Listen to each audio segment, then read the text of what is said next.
Assalamu alaikum. I hope everyone is doing good. So today the topic which we are doing is retail price index.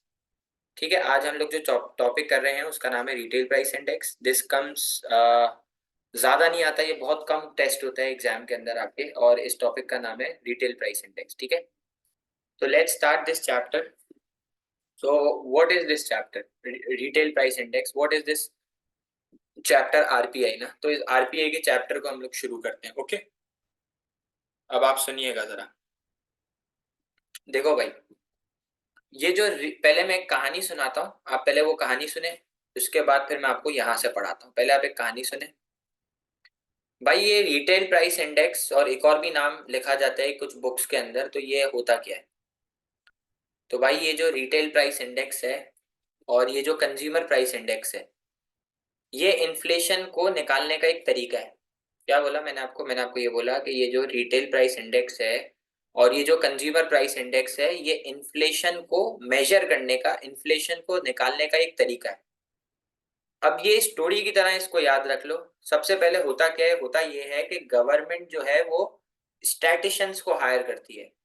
Sir, ये स्टैटिशियंस कौन होते हैं? बेटा, स्टैटिशियंस वो लोग होते हैं जो मार्केट की स्टैटिस्टिक्स पता करते हैं. जैसे कि इस चैप्टर से हट के कोई एग्जांपल देता हूँ. जैसे भाई मैंने बोला कि यार भादराबाद के एरिया के अंदर पता करो कि कितने लोग जो हैं वो वेप पीते हैं, कितने लोग जो हैं वो सिगरेट पीते हैं, और कितने लोग जो हैं जो नॉन स्मोकर हैं, कितने लोग जो हैं जो चाय पीते हैं ज्यादा, कितने लोग जो हैं वो कॉफी पीते हैं. तो अब मैं एक बंदा भेजूंगा, उसको बोलूंगा हर किसी से जा जाके, दुकानदारों से जाके शॉप्स पे जाके पूछो. जो जो जिस जिस कंपनी की शॉप है, जिस जिस चीज की, कॉफी पे, कॉफी वगैरह हो गया, कॉफी बीन पे जाओ, ड्रॉप पे जाओ, वहां जाके पूछो, वेब्स की शॉप पे पूछो, चाय वालों की, पठान की होटल्स पे जाके पूछो. हर जगह जाके पूछो भाई कौन कौन आ रहा है. तो फिर हम स्टैटिस्टिक्स मालूम करेंगे कि कौन सी चीज कितनी कंज्यूम हो रही है. समझ रहे हो? तो क्या करेंगे, रिटेल प्राइस इंडेक्स के अंदर गवर्नमेंट क्या करेगी? स्टैटिशियंस को हायर करेगी. स्टैटिशियंस वो लोग होंगे जो लोगों के घर घर जाके सर्वे करेंगे. ये जिन लोगों के घर जाके सर्वे करेंगे उन लोगों को हम लोग कहते हैं हाउस होल्ड्स. और ये लोग उनके घर जाके मालूम करेंगे बास्केट ऑफ गुड्स. सर, ये बास्केट ऑफ गुड्स क्या होता है? देखो, बास्केट का मतलब, बास्केट इज राउंड, और ये डेफिनेशन कह रही है बास्केट ऑफ गुड्स मतलब वो गुड्स जो बहुत फ्रीक्वेंटली यूज होते हैं. वो गुड्स जो बहुत फ्रीक्वेंटली यूज होते हैं. तो यार मेरा आप लोग सबसे सवाल है, आप लोग मुझे चैट बॉक्स पे आंसर दें कि ऐसे कौन से गुड्स हैं जो आप बहुत फ्रीक्वेंटली यूज करते हो अपनी डेली जिंदगी के अंदर. आंसर बहुत इजी है, लेकिन मैं सुनना चाहता हूँ. ऐसे कौन से गुड्स हैं जो आप अपनी जिंदगी में बहुत ज्यादा यूज करते हो? तो एक बच्चे ने जवाब दिया फ्रूट, मोबाइल, ब्रेड, आटा. एक बच्चे ने वीट का जवाब दिया है. और एक बच्चे ने क्लोथिंग लिखा है. ठीक है. एक बच्चे ने ऑयल लिखा है. सही है. तो इसका मतलब है कि बास्केट ऑफ गुड्स में वो गुड्स आएंगे जो बहुत फ्रीक्वेंटली यूज होते हैं. तो भाई नॉर्मल बंदा जो बहुत फ्रीक्वेंटली यूज करता है वो तीन चीजें यूज करता है: फूड, शेल्टर मतलब घर, फूड मतलब खाना पीना, और क्लोथिंग मतलब कपड़े. ये तीन चीजें बास्केट ऑफ गुड्स के ऊपर है. इनके ऊपर हर इंसान खर्चा करता है, चाहे वो अमीर हो गरीब. तो सर बास्केट ऑफ गुड्स में वो चीजें ऐड होंगी जो बहुत फ्रीक्वेंटली यूज होती हैं. तो बास्केट ऑफ गुड्स का मतलब अब सबको क्लियर होगा कि बास्केट ऑफ गुड्स के अंदर हम लोग वो गुड्स डालेंगे जो बहुत फ्रीक्वेंटली यूज होते हैं. ठीक है. नेसेसिटी फूड में आ गया. ठीक है हेमंत. अब ये गवर्नमेंट ने इस सर्वे वाले को बोला कि लोगों के घर घर जाओ और पता करो बास्केट ऑफ गुड्स के कौन से गुड्स जो हैं मुइस जो बहुत फ्रीक्वेंटली यूज होते हैं, बहुत फ्रीक्वेंटली कंज्यूम करे जाते हैं. जब ये डेटा कलेक्ट हो जाएगा तो इस डेटा को वेट्स दोगे. जब ये डेटा कलेक्ट हो जाएगा तो इस डेटा को क्या दिया जाएगा? अहमद और मुइस, इस डेटा को दिया जाएगा वेट. क्या दिया जाएगा? वेट. सर ये वेट क्या है? अब जैसे मैं कहता हूं कि यार मेरी जिंदगी का अगर मैं बास्केट ऑफ गुड्स बताऊं ना, तो मेरी जिंदगी का बास्केट ऑफ गुड है पेट्रोल, फूड और क्लोथिंग. मैं इन तीन चीजों के ऊपर खर्चा करता हूँ: पेट्रोल के ऊपर, फूड के ऊपर और क्लोथिंग के ऊपर. पहले मैंने पता करा कि बास्केट ऑफ गुड्स क्या है. बास्केट ऑफ गुड्स वो गुड्स होते हैं अहमद जो बहुत ज्यादा फ्रीक्वेंटली यूज हो रहे होते हैं. तो भाई मेरी बास्केट ऑफ गुड्स तीन चीजों को मिला के बनी: पेट्रोल, फूड और क्लोथिंग. मतलब मैं अपनी जिंदगी में जो कमा रहा हूँ वो इनके ऊपर खर्चा कर रहा हूँ. सही। तो इसका क्या अब मुझे क्या करना है, जब ये डेटा कलेक्ट कर लिया हाउस होल्ड ने कि भाई फहद जो है वो पेट्रोल, फूड और क्लोथिंग के ऊपर खर्चा करता है, फिर इसके बाद मुझे क्या करना होगा, ये हाउस होल्ड इन चीजों को वेट्स प्रोवाइड करेगा। क्या प्रोवाइड करेगा, ये हाउस होल्ड इन चीजों को वेट्स प्रोवाइड करेगा। सर वेट का मतलब होता है इंपॉर्टेंस, किस चीज की क्या इंपॉर्टेंस है। जैसे मैं अपनी एग्जांपल दे रहा हूँ, मैं अपनी गाड़ी के अंदर महीने का अराउंड 32 या 35,000 का पेट्रोल डालता हूँ और 20,000 रुपए अपनी जात के ऊपर खर्चा करता हूँ। मतलब मैं 15-20 हजार रुपए का महीने में खाने पे पैसे खर्च कर लेता हूँ। तो इसका मतलब है मेरी जिंदगी के अंदर पेट्रोल की रैंकिंग फर्स्ट है। मतलब पेट्रोल का वेट सबसे ज्यादा होगा, क्योंकि अगर मैं 100 रुपए कमा रहा हूं तो उसके अंदर से मैं 80 रुपए का पेट्रोल डला रहा हूं, तो उसका मतलब है पेट्रोल का वेट है ज्यादा। 100 रुपए में से 20% मैं खाने पे खर्च कर रहा हूँ, यूं कर लो 15% मैं खाने पे खर्च कर रहा हूँ, और मैं 100 रुपए का 5% क्लोथिंग पे खर्च कर रहा हूँ। तो इसका मतलब है पेट्रोल का वेट ज्यादा है, तो पेट्रोल की इंपॉर्टेंस ज्यादा है, इसलिए फर्स्ट रैंक दिया मैंने। फूड की वेट कम है तो इसलिए फूड को मैंने सेकंड का वेट दिया, फूड का वेट दिया 15% और ranking the, importance the second number पे। सर क्लोथिंग के ऊपर 5% इनकम खर्च करता हूँ तो इसका वेट कम है, तो इसकी इंपॉर्टेंस भी कम होगी, इसकी रैंकिंग भी थर्ड है। तो वेट्स वेट्स का मतलब क्या होता है कि आप ये चेक करते हो कि आप अपनी इनकम का कितना हिस्सा किसके ऊपर खर्च कर रहे हो, कौन से गुड के ऊपर, और उसके हिसाब से आप वेट प्रोवाइड करते हो। ठीक है भाई। और जितना ज्यादा वेट होगा उतनी ज्यादा इंपॉर्टेंस होगी। यहाँ तक बात, अगर यहाँ तक सब मेरे साथ है तो मुझे बता दें। अगर यहाँ तक सब मेरे साथ हैं सारे के सारे पार्टिसिपेंट्स तो मुझे बताएं, मैं एक बार पूरी कहानी यहाँ तक रिपीट कर रहा हूँ। आरपीआई या सीपीआई दोनों इन्फ्लेशन को मेजर करने का एक तरीका है। और गवर्नमेंट क्या करती है, सर्वे स्टैटिशियंस को हायर करती है। अहमद उनको कहती है कि लोगों के घर घर जाके सर्वे करो और बास्केट ऑफ गुड्स पता करो, वो गुड्स पता करो जो बहुत फ्रीक्वेंटली यूज होते हैं। तो उसने पता करा भाई फहद मनाफ की जिंदगी के अंदर 3 गुड्स हैं, पेट्रोल, खाना और कपड़े। तो पेट्रोल के ऊपर ज्यादा खर्चा करता हूँ इसलिए पेट्रोल का वेट ज्यादा है, क्योंकि पेट्रोल मेरी इनकम का ज्यादा प्रोपोर्शन ले रहा है, तो पेट्रोल की रैंकिंग भी पहली है। उसके बाद जिंदगी में खाने के ऊपर ज्यादा खर्चा है तो खाने का वेट ज्यादा है, सेकंड नंबर पे, तो खाने को सेकंड की रैंकिंग दी। उसके बाद फिर क्लोथिंग के ऊपर है तो क्लोथिंग को थर्ड की रैंकिंग दी। तो ये रैंकिंग कैसे डिसाइड करी, जितनी ज्यादा जिस चीज के ऊपर इनकम है उतना ज्यादा उसका वेट है, जितनी जिस चीज के ऊपर इनकम कम है उतना वेट कम है। तो अब पढ़ो वेट्स कैसे प्रोवाइड करे जाते हैं, प्रोपोर्शन ऑफ इनकम को देख के कि कितनी अपनी इनकम का हिस्सा आप किस चीज के ऊपर खर्चा कर रहे हो। फिर जितना ज्यादा वेट होगा उतनी ज्यादा इंपॉर्टेंस होगी। ऐसा ही है, जितना ज्यादा वेट होगा उतनी ज्यादा इंपॉर्टेंस होगी। अब इधर लिखा है कि अगर फूड का वेट 5 से 10% पे हो जाए, फूड का वेट पहले 5% था, अब अगर ये 10% हो जाए, अगर फूड का वेट पहले 5% था अब 10% हो जाए, तो इसका मतलब है फूड के ऊपर खर्चा बढ़ रहा है तो फूड का वेट भी बढ़ना शुरू होगा। सही है, मतलब फूड की रैंकिंग बढ़ना शुरू हो जाएगी। तो भाई अभी तक आपको ये बताया गया कि आरपीआई जो है, रिटेल प्राइस इंडेक्स, इन्फ्लेशन को मेजर करने का एक तरीका है। और गवर्नमेंट क्या करती है, गवर्नमेंट स्टैटिशियंस को हायर करती है, उनको कहती है कि लोगों के घर घर जाके सर्वे करो।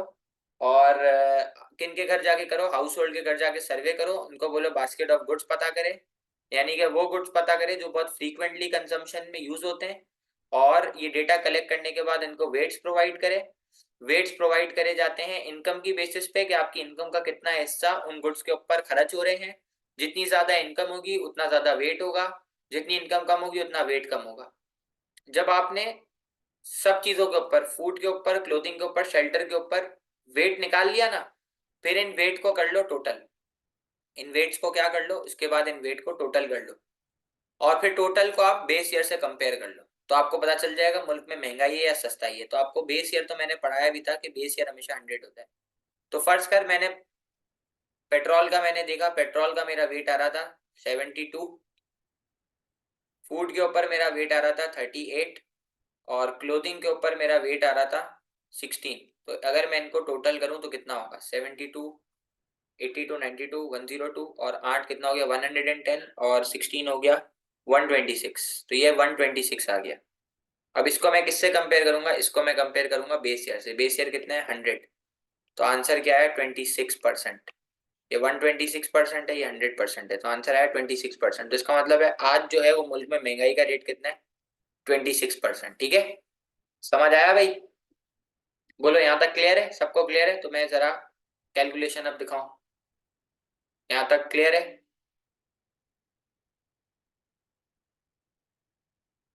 या I can repeat last part. अब आप यहाँ देख लें, आपको और मजीद क्लियर हो जाएगा। देखिए भाई, ये वैल्यूज मैंने अपनी मर्जी से डाल दी थी। अब आपके सामने एक एग्जांपल प्रेजेंट कर रहा हूँ, तो आपको और मजीद पक्का हो जाएगा और क्लियर हो जाएगा। ठीक है, वैसे तो अल्हम्दुलिल्लाह सबको क्लियर है, लेकिन इधर वैल्यूज डाल दूंगा तो और क्लियर हो जाएगा। It will be more than 100। ठीक है, बेस ईयर हमेशा 100 होगा। 100 से ऊपर इन्फ्लेशन है, 100 के नीचे डिफ्लेशन है। सही है आमना? ओके। अब देखो भाई, तीन गुड्स हैं, फूड, अकोमोडेशन, क्लोथिंग। सही है। अब फूड का वेट है, ये आपके पास सब दिया हुआ होता है, आपको सिर्फ मल्टीप्लाई करना है इन तीनों को, इनको मल्टीप्लाई करना है आपस में, बस और कुछ भी नहीं करना। ये सब आपके पास दिया हुआ होता है।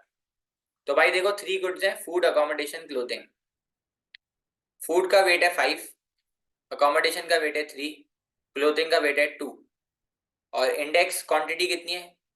अपनी इनकम का 5% मैं फूड पे खर्च कर रहा हूँ, और कितने यूनिट्स खरीदता हूँ? 100 यूनिट्स। अपनी इनकम का 3% मैं अकोमोडेशन के ऊपर, रहने के ऊपर खर्च करता हूँ, रेंट शेंट भरता हूँ, और 50 यूनिट्स। सर क्लोथिंग के दो, अभी 22% अपनी इनकम का मैं क्लोथिंग पे खर्च करता हूँ और 200 यूनिट्स बाय करता हूँ। तो कुछ भी नहीं करना, प्राइस को क्वांटिटी से, यानी कि वेट्स को इंडेक्स से मल्टीप्लाई करो। भाई यहाँ पे प्राइस को वेट कहते हैं और क्वांटिटी को इंडेक्स कहते हैं। तो कुछ भी नहीं करना, प्राइस को क्वांटिटी से मल्टीप्लाई करो, यानी कि वेट को इंडेक्स से मल्टीप्लाई करो। तो 500 × 500, 3 5 × 150, 2 2 × 400, तो ये टोटल कितना आ जाएगा? 1050। और टोटल वेट कितना है? 10। तो 1050 को अगर मैं डिवाइड बाय 10 करूं तो कितना आएगा? 105, 5%। ये इस साल का आ गया। अब मुझे पता करना है कि इस साल का इन्फ्लेशन रेट कितना है। तो इसको बेस ईयर से माइनस करूं तो इस साल कितना महंगाई का रेट है? 5%। देखो नीचे हुआ है, इस साल महंगाई का रेट कितना है? 5%। तो कुछ भी नहीं करना, you just need to multiply weights with the index, total it. ठीक है, total answer divide by total number of weights and then compare with base year, you will get that there is inflation और deflation in the country. आपको पता चल जाएगा। तो जी, यहाँ तक किसी को कोई प्रॉब्लम बताएं जरा? अब मजीद क्लियर हो गया? जी भाई, मोइस, अहमद, एमन, आमना, उमैर, उर्मा, क्या कहते हैं, Mubeen, Falak, Hasan, Irza, Maria, Rafe, Yaya. Base year will always be 100। Base year से ऊपर इट्स इन्फ्लेशन, बेस ईयर के नीचे इट्स डिफ्लेशन। तो अगर इस साल का आ रहा है 97%, और ये है 100% बेस ईयर, तो इसका मतलब है -3% मुल्क में डिफ्लेशन है। और अगर इसी तरीके से ये हो जाए 103%, ये हो जाए 100%, तो इसका मतलब है 3% इस बार मुल्क में इन्फ्लेशन है। इन्फ्लेशन मतलब मुल्क में इस बार महंगाई है। ठीक है, नाउ क्लियर? ओके। ओके भाई, एंड वाला वापस बताऊं? Base year will always be 100 it's end वाला वापसी बताना है एमन?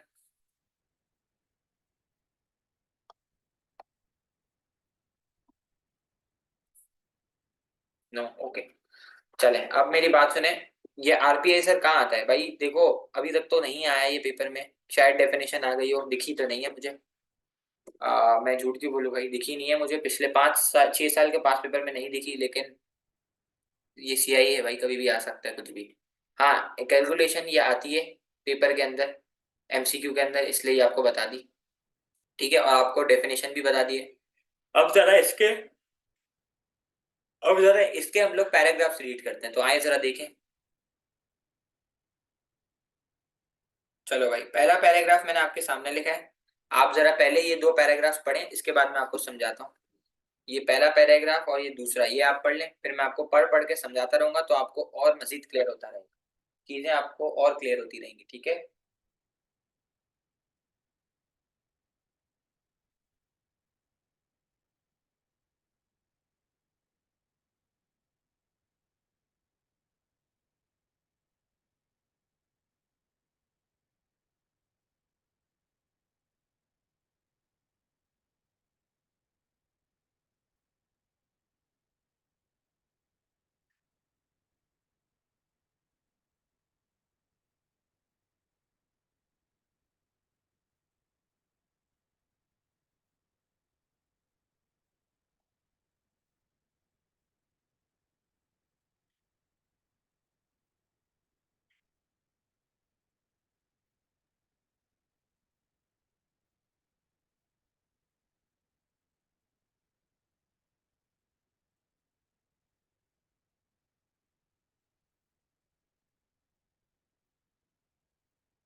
अच्छा भाई।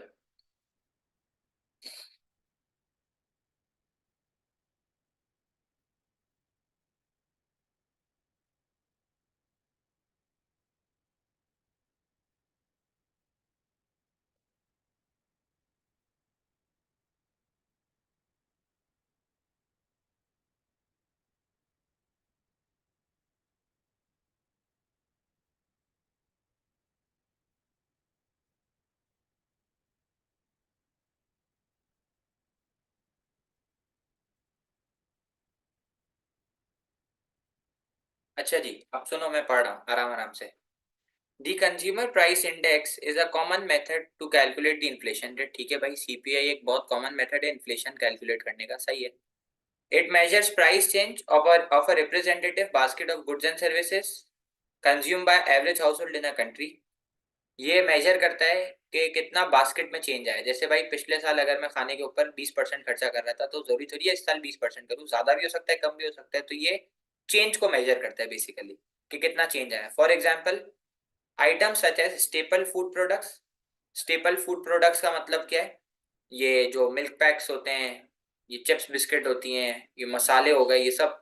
ठीक है, staple food products, petrol, clothing, transportation, इनको इंक्लूड करा जाएगा। क्यों? क्योंकि मैंने आपको बास्केट ऑफ गुड्स की डेफिनेशन याद है? बास्केट ऑफ गुड्स वो गुड्स हैं जो बहुत फ्रीक्वेंटली कंज्यूम करे जाते हैं। तो भाई ये चार चीजों के ऊपर इंसान खर्चा कर ही रहा है, तो ये बास्केट बता रहा है कि बास्केट में क्या होता है। ठीक है। However, different weights are applied to reflect the relative importance of each item in the average household expenditure.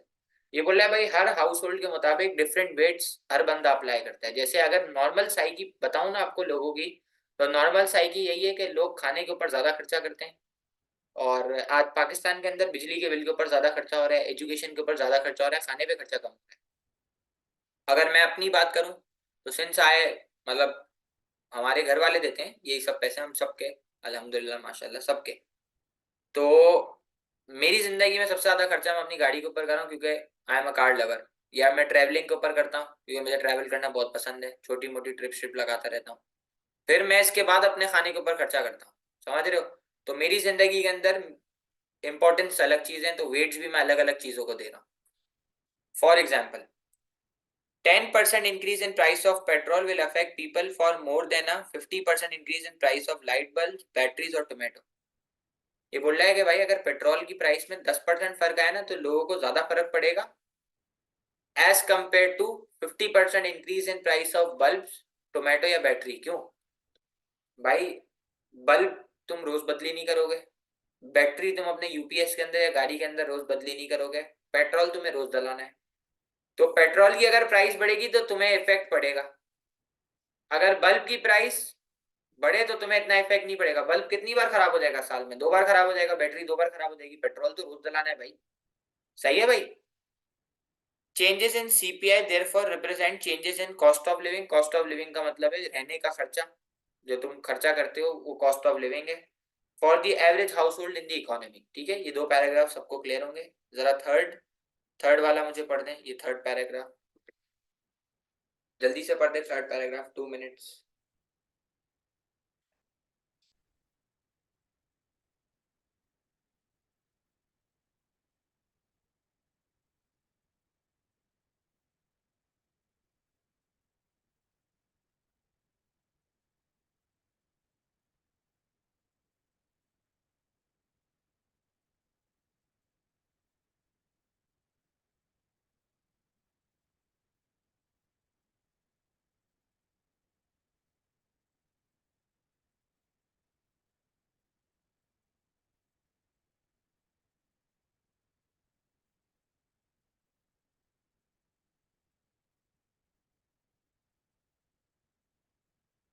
हाँ जी, चले भाई, आओ सुनना आप।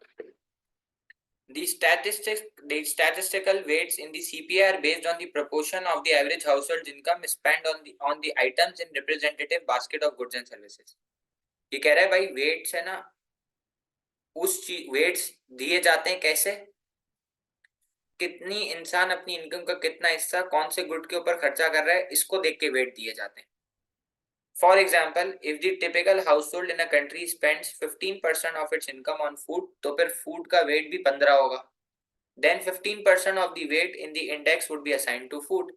अगर मैं अपनी इनकम का 15% खाने के ऊपर खर्चा कर रहा हूँ तो खाने का वेट भी 15 होगा। अगर मैं अपनी इनकम का 50% पेट्रोल के ऊपर खर्चा कर रहा हूँ तो पेट्रोल का वेट भी 50 होगा।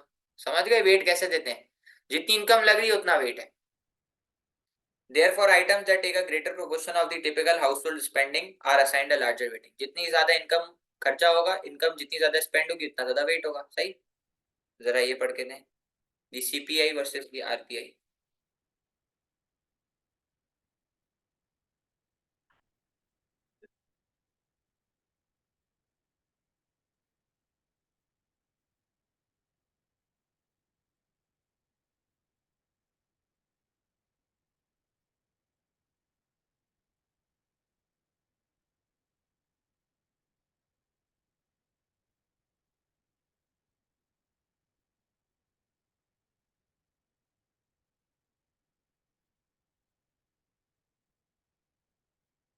बता रहा हूँ।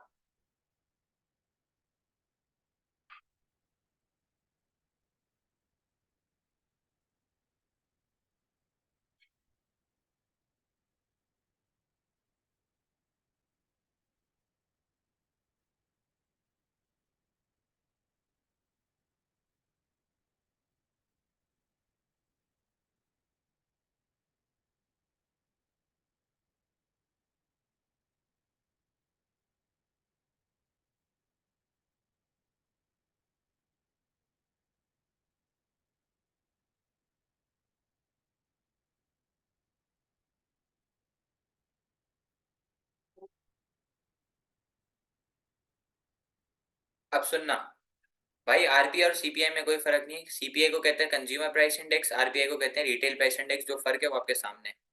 Both the RPI and RPI used to measure the rate of inflation, but there are only three main difference.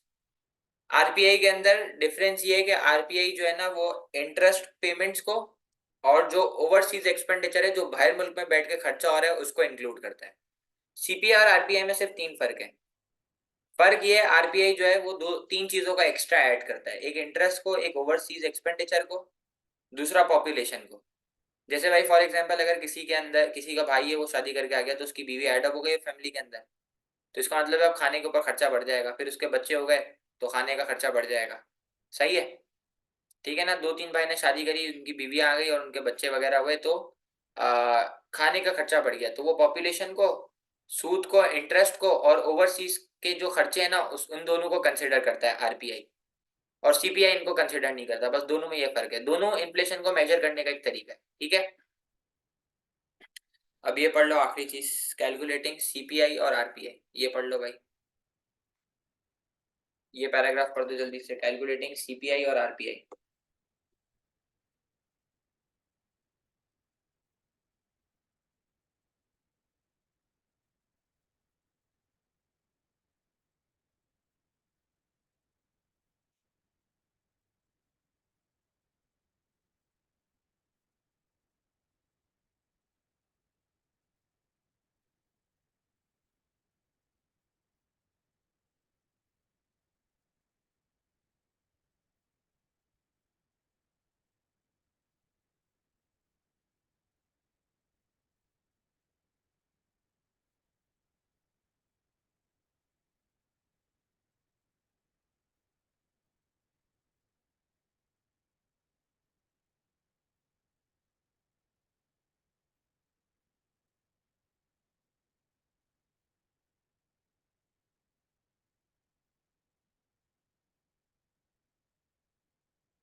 अच्छा जी, अब सुनना। अब a price index is used to indicate the average percentage change in price compared with a starting period called base year। ये कह रहा है भाई price index use करा जाता है ताकि वो ये मेजर करे कि स्टार्टिंग पीरियड और बेस ईयर के दरमियान कितना चेंज आ रहा है। The CPI and RPI compare the price index of buying a representative basket of goods and services with the base year। ये बोल रहा है भाई इस साल का जो इन्फ्लेशन रेट आया उसको लास्ट ईयर से कंपेयर करेंगे हम लोग, और लास्ट ईयर यानी कि बेस ईयर को क्या वैल्यू दी जाती है, 100 की वैल्यू दी जाती है। ठीक है? सही? Hence a price index of 115.2 means that price have increase by 15.2%। Sir ये कैसे निकाला? 115.2 का मतलब है प्राइस 15.2% से बढ़ी। इसका इसका मतलब क्या है? 115.2 में से अगर मैं 100 को माइनस करता हूँ जो कि बेस ईयर है तो मेरे पास आंसर आएगा 15.2%। अगर 115.2 में से मैं बेस ईयर को माइनस करता हूँ -100 को तो मेरे पास आंसर आएगा 15.2%। तो इसका मतलब है इस साल महंगाई का रेट है 15.2%। तो इसने वही डेफिनेशन लिखी है कि आप करंट ईयर को किससे कंपेयर करोगे? बेस ईयर से। तो आपको पता चल जाएगा कि मुल्क में इन्फ्लेशन है या डिफ्लेशन है। If prices were to rise by another 5% in the subsequent year, subsequent मतलब कमिंग ईयर में अगर प्राइस और 5% से बढ़ेगी तो अब क्या होगा? 105 इंटू 105% जो क्या आएगा 120.96। इसका मतलब है अगले साल 2025 के अंदर महंगाई का रेट हो जाएगा 120.96। ठीक है, सही भाई। ये था भाई आपका आरपीआई का चैप्टर। अगर किसी को कोई प्रॉब्लम है तो पूछ लो वरना जा सकते। थैंक यू जी। बस आज इतना ही था, ये चैप्टर पूरा करा दिया। सही है। मैं ग्रुप पे पीडीएफ भेजूं? 5 मिनट में भेज रहा हूँ। I have a question, yes ask please. ठीक है जी, थैंक यू, अल्लाह हाफिज।